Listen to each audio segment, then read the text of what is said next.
자, 지난 시간에 이어서 치과 수납과 매출 관리에 대해서 원클릭을 활용해서 한번 알아보도록 하겠습니다. 지난 시간에 기본적인 수납 상식들을 알아봤어요. 만약에 현금영수증 매출 기준이 궁금하시다면 첫 번째 강의를 한번 찾아보시면 좋을 것 같고요. 이번 시간에는 본인 부담금을 수납하는 방법, 그리고 기타 매출에서 중요한 부분들, 부가가치세에 대해서 알아보겠습니다. 본인 부담금을 수납할 때 가장 이제 포인트가 되는 거는 두 가지가 있는데, 지금 보시는 것처럼 결제 수단에 따라서 분리를 해서 수납을 해주셔야 되고요. 두 번째로는 진료 유형에 따라서 관리를 해주셔야 됩니다. 조금 더 자세히 알아보면은 결제 수단은 우리가 수납창에서도 보실 수 있는 것처럼 카드, 현금, 기타 온라인 이렇게 나뉘어져 있죠. 이게 나뉘어져 있는 이유 중에 하나는 물론 이제 현금 영수증을 발행해야 되는 경우도 있긴 하지만 결론적으로는 우리가 추후에 매출을 결산하고 확인할 때 역추적을 할 수 있어야 되기 때문이에요. 그래서 카드로 결제한 건, 현금으로 결제한 건, 계좌로 들어온 건 등 우리 치과의 수납 방식을 모두 다 결제 수단을 구분해서 수납 처리를 해주셔야지만 정확하게 매출 결산이 일어날 수가 있습니다. 그다음에 이제 두 번째로는 진료 유형에 따라서 보험이냐 비보험이냐에 따라서도 수납을 구분을 해주셔야 돼요. 이유는 보험 같은 경우에는 대부분 이제 치과들이 본인 부담금 수납을 누락시키는 경우들이 굉장히 많아요. 그러니까 구체적으로 예를 들어보면 50만 원을 수납한 환자가 신경치료와 함께 크라운을 했다라고 하면은 그냥 이 50만 원 안에 본인 부담금이랑 크라운 비용을 다 합쳐서 설명하고 한 번에 수납 처리를 하시는 경우들이 많이 있어요. 치과의 이제 전형적인 수납 방식인데요. 그러다 보니까 크라운 비용으로 50만 원을 수납 처리하시고 보험 본인 부담금 칸을 비워놓는 경우들이 많이 있는데 이때는 문제가 이제 두 가지가 발생할 수가 있어요. 일단 첫 번째로 가장 큰 문제 중에 하나는 이제 심평원에서 요즘은 보험에 대한 어떤 증빙자료 요청을 할 때 수납대장을 받아가는 경우들이 굉장히 많습니다. 근데 수납대장을 받아갔을 때 본인 부담금 수납 내역이 없다라고 하는 건 본인 부담금 면제 행위에 해당되기 때문에 일단은 의료법 위반이고요. 그리고 본인 부담금을 안 받았는데 왜 건강보험공단에 청구를 했니라고 하는 위법사항이 되는 거죠. 그래서 본인 부담금 수납이 없으면 혹은 이제 근처에 앞뒤로 없으면은 이걸 증명하기가 굉장히 어렵습니다. 그래서 반드시 보험 진료와 연계해서 이 환자가 비급여 진료가 이루어졌다라고 하면 이제 반드시 보험 본인 부담금을 별도로 구분해서 수납을 해주셔야 된다는 거죠. 그 다음에 이제 두 번째로 나타날 수 있는 문제점 중에 하나는 비급여 매출로 50만 원이 올라간 상태에서 추후에 이제 보험에 대한 본인 부담금도 별도로 중복 매출로 잡히게 되는 거죠. 사실은 우리가 50만 원 안에 보험 진료, 비보험 진료 두 개 다 한 건데 50만 원 별도로 잡히고 플러스 보험 진료에 대한 본인 부담금이 또 잡히게 되는 거죠. 그래서 결국에는 이게 얼마 안 되는데 뭐 그냥 그렇게 하면 안 될까요? 이렇게 생각하고 또 물어보시는 치과들도 실제로 많으세요. 근데 이게 한 달이 되고 두 달이 되고 1년이 됐을 때 매출의 차이가 엄청납니다. 아시다시피 진찰료 하나 차이에도 1년이 쌓이면 굉장한 차이가 되거든요. 그래서 중복 매출 방지를 위해서도 보험 본인 부담금을 별도 수납하실 수 있는 분들은 별도로 수납을 해주시면 좋겠습니다. 100% 할 수 있으면 좋겠지만 완전 분리가 안 되시는 분들이 있으면은 이제 일부는 남겨놓더라도 가급적이면 하는 방향으로 방향을 좀 바꿔 나가는 거죠. 자, 그리고 기타 수익 같은 경우에는 뒤에도 나오겠지만 매출이 빠지는 경우가 많아요. 그러니까 이게 치과 매출에 합산돼야 된다는 것 자체를 치과에서 모르고 있다가 이제 세무사분이 세무 처리를 할 때 여러 가지 매출 자료를 요청하시죠. 그래서 그때 같이 제출을 해야 되는데 사실 세무사분은 치과에서 어떤 사업들을 하고 있는지 아니면 치료 외에 다른 어떤 수입이 있을 거라는 생각을 못 하는 거죠. 그렇기 때문에 치료 이외에 수입이 될 수 있는 부분들은 치과에서 충분히 지식을 가지고 알고 계시고 세무사분이랑 상의를 하시고 매출을 올릴 때 같이 말씀을 해주셔야 되는 거죠. 자, 그럼 비보험 진료비만 수납하는 방법을 좀 팁으로 알려드리도록 할게요. 물론 진료의 전자차트 상에 비급여 진료를 별도로 입력을 해서 칸을 만들어 주시면 가장 좋겠지만 그게 좀 어렵다. 그러면은 비급여 진료를 별도로 어떻게 넣을 수 있을까요? 수납할 때만 넣고 싶어요. 진료에는 안 넣고 수납할 때만 넣고 싶어요 라고 하신다면 수납 상세 정보에 들어가셔서 수납창에 가시면 상세 정보가 있죠. 상세 정보에서 수납 항목 추가라는 버튼이 있습니다. 이 버튼을 누르면 수납을 할 수 있는 라인이 하나 더 생기게 되는데요. 여기에다가 수납만 처리를 하실 수가 있는 거죠. 근데 사실 전자차트를 쓰는 치과에는 딱히 권장하지 않는 방식이긴 해요. 어떻게든 이게 기록이 남겨져 있는 게 더 좋기 때문에 가급적이면 차트상의 기록과 금액을 같이 남겨서 수납창에 보험과 비보험 진료가 같이 뜰 수 있도록 해주시는 게 가장 좋고요. 만약에 그게 어렵다라고 하시면 수납만 해야 되는 상황이 부득이하게 발생했다. 그러면 그때 수납 항목 추가를 사용하시는 걸 권장드립니다. 자, 그리고 수납을 하실 때 수납 항목도 설정을 하실 수가 있는데 우리가 보험 진료 같은 경우에는 보험 진료라고 픽스가 되어 있지만 정해져 있지만 나머지 수납 항목들은 정하실 수가 있어요. 그래서 진료 항목의 옆에 있는 톱니바퀴 버튼을 고르시면은 지금 보시는 것처럼 굉장히 상세하게 임플란트 진료인지 인내의 진료인지 크라운 진료인지 아니면 스케일링인지 요걸 설정하실 수가 있는데 이걸 굳이 왜 설정하나요? 통계에서 각 항목별로 매출을 확인하실 수가 있습니다. 입력이 있어야 결과값이 있겠죠. 근데 이 설정을 안 해놓고 그냥 다 기타 진료로 수납을 해놓게 되면은 통계에서도 그냥 다 임플란트, 크라운, 스케일링 모두 다 더해서 그냥 기타 진료 하나로 나오게 되는 거죠. 하지만 이제 우리 치과의 매출 관리라던가 그리고 진료 패턴을 분석하기 위해서는 이 항목 관리를 하셔서 분류를 좀 하신 다음에 수납 관리를 하시는 게 훨씬 더 통계적으로 유리하다는 점을 말씀드리는 거죠. 그래서 항목 분류를 우리 치과에서 이 정도 분류로 하면 되겠습니다 라고 해서 내부적으로 정하신 다음에 이걸 분류를 하시고 수납 처리를 하시면 추후에 통계도 같이 가능하다. 자, 기타 매출 관리하는 걸 볼게요. 기타 수입에서 가장 중요한 거는 누락이 생길 수 있다는 점입니다. 누락.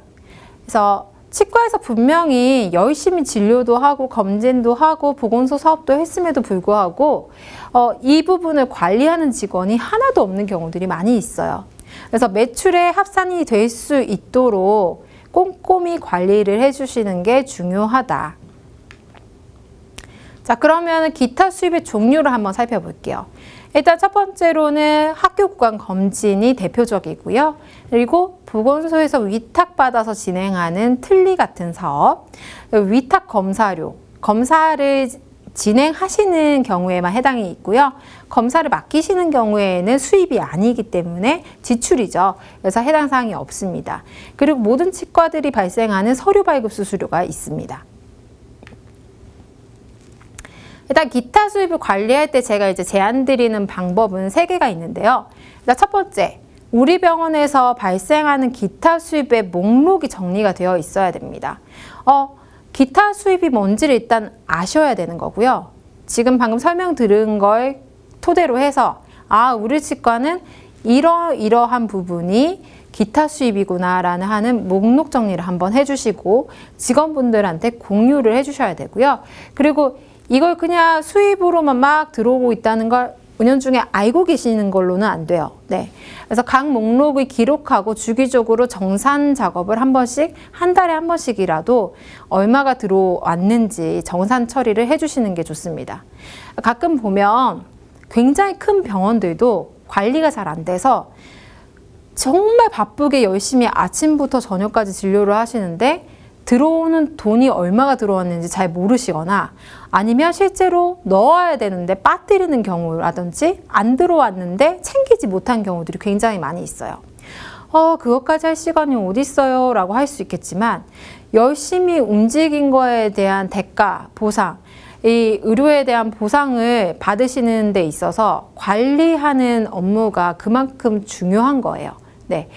그럴 거면은 안 하는 게 낫죠, 차라리. 네. 관리가 잘 안 돼서 열심히 했음에도 불구하고 보상이 안 된다면 차라리 그 항목을 빼시는 게 맞습니다.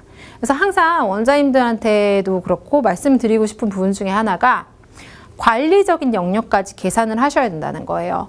내가 그냥 내 한 몸 열심히 치료하면 되지라고 생각하시는 게 아니라 이걸 어떻게 관리 운영할 것인가 하는 것까지 다 계산이 나오셨을 때 움직이시는 게 더 맞다라는 거고, 담당자를 반드시 지정을 해주셔야 돼요. 처음에 담당자 지정을 안 해놓잖아요. 그러면 그 직원이 나갈 때 인계 작업이 보통 이루어지는데 담당자 지정이 안 되어 있으면 이거는 내가 하긴 했었는데 담당은 아니었어. 그냥 어쩌다 보니까 했지. 그러면 안 알려줘도 되겠다라고 생각할 수도 있고요. 또 담당자를 지정하시는 경영자 입장에서도 보통 이제 원장님들 되시겠죠. 대표 원장님들.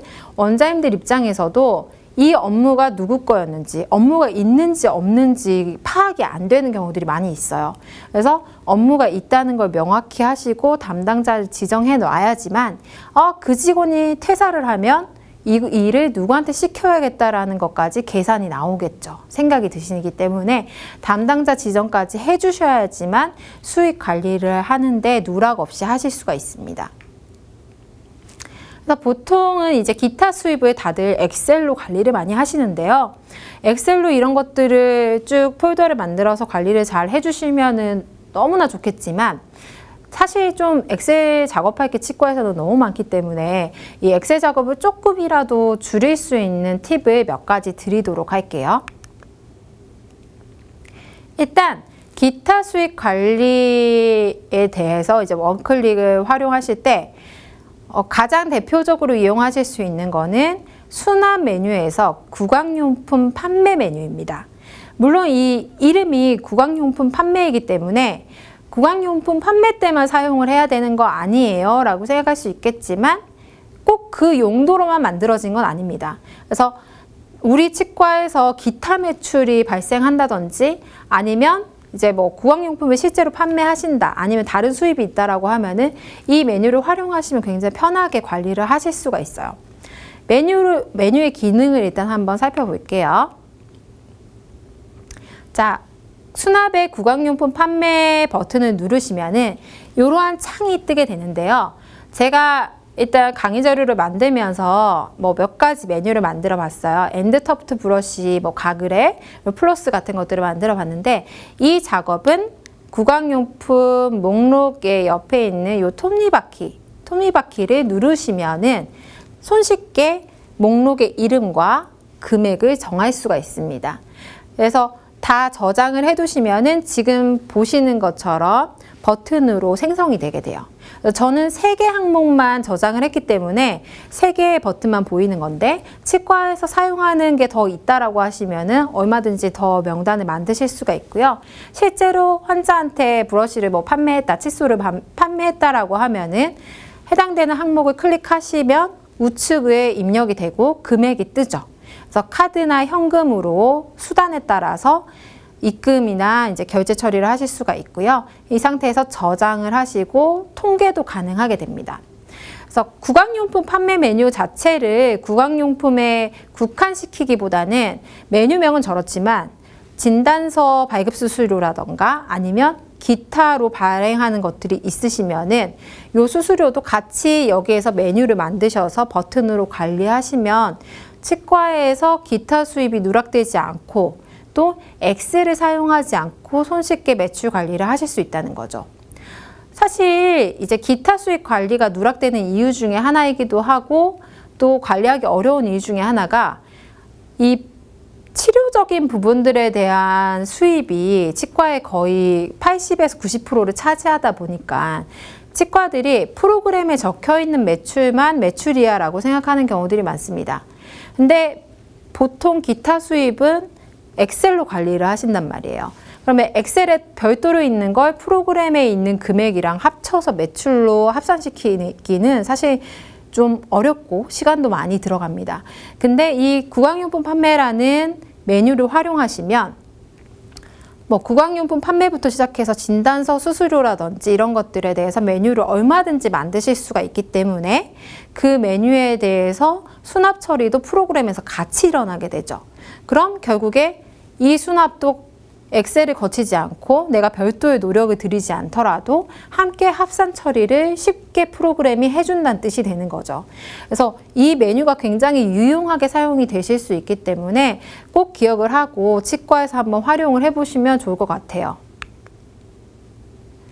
자, 혹시 이제 발급한 서류 내역이 건수가 궁금하다라고 하시면은 이제 서류 메뉴에 들어가셔서 비용이 발생할 수 있는 대상 문서를 검색해서 조회하시면 기간에 따른 건수를 확인하실 수가 있죠.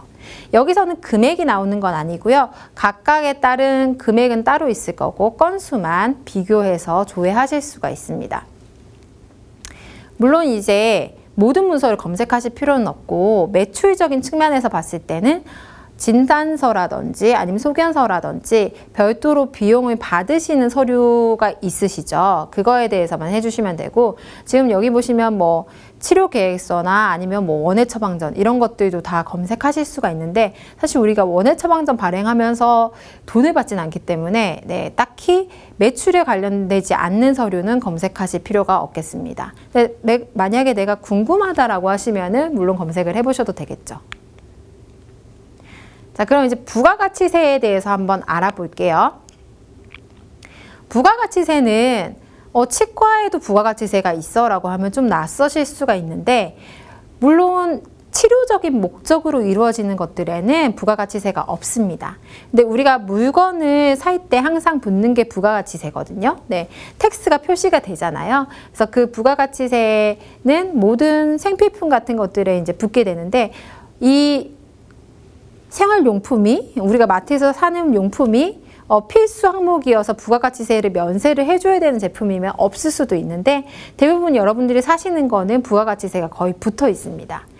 치과 같은 경우에는 미용 목적으로 시술하셨을 경우에 부가가치세가 붙게 되고 여기 적혀 있는 것처럼 미백, 라미네이트, 잇몸 성형처럼 좀 시술 자체가 미용에 대한 것들은 과세가 시행이 됩니다. 아간면 교정술 같은 경우에는 원래는 미용 시술이지만 이 사람이 이 아간면 교정술을 하지 않으면 씹을 수가 없습니다. 저작장애가 있습니다라고 하는 게 증명이 되면은 부가가치세를 안 붙여도 돼요. 근데 이 기준을 어떻게 잡나요? 라고 하는데 주치 판단에 맡기고 있습니다. 현재까지는. 그래서 주치가 봤을 때 이 환자는 교정을 안 하면 먹고 살 수가 없습니다. 저 도저히 씹히지가 않습니다. 라고 하면은 이건 치료 목적인 거고요. 이 환자는 좀 더 예쁘게 보이기 위해서 교정을 한 겁니다. 라고 하는 목적이 크다면 미용 시술에 들어가서 부가가치세가 붙게 되는 거죠. 자, 이 부가가치세가 붙는 미용 시술을 하시는 치과들은 면세 사업자가 아니라 과세 사업자로 사업자를 등록하셔야 돼요. 원래 치료 목적으로만 하셨을 경우에는 부가가치세가 안 붙기 때문에 면세 사업자로 들어갔었습니다. 근데 2014년도부터 미용 시술에 대해서 부가가치세가 붙으면서 이제 치과들도 과세 사업자로 전환한 경우들이 많이 있죠. 그래서 과세 시술을 하는 치과들은 과세 사업자로 등록을 해주셔야 됩니다. 그래서 수납창에서 부가가치세는 보험 본인 부담금 비급여 밑에 보시면 부가세 선택칸과 금액을 입력할 수 있는 칸이 있고요. 이 칸에서 각각에 해당되는 세금 종류를 선택해서 저장을 하시면 되는데 저장을 하실 때 주의하실 거는 본인 부담금 있죠. 수납하시는 본인 부담금에는 부가세를 포함시켜서 저장을 하셔야 된다는 거죠. 물론 부가세에는 세금 금액만 적힙니다만 환자가 수납한 실수납 금액은 부가세 포함 금액으로 계산해서 적으셔야 된다는 거. 혹시 항목을 바꾸고 싶다라고 하시면은 부가세 선택 옆에 더하기 표시가 있는 이모티콘을 누르시면 아이콘을 누르시면은 요 메뉴를 바꾸실 수가 있어요. 그래서 부가세 정보를 직접 저장하고 금액도 입력하실 수가 있는데 처음에는 다 영원으로 설정이 되어 있기 때문에 치과에서 직접 설정을 하시면 조금 더 빠르게 부가세를 입력하실 수가 있겠죠. 자, 이번 주에는 치과에서 수납 관리하시고 매출 관리하는데 용이한 기능들에 대해서 살펴봤습니다. 치과에서 매출 관리를 잘 하실 수 있는데 전자차트를 잘 활용하시면 좋을 것 같습니다. 고생하셨습니다.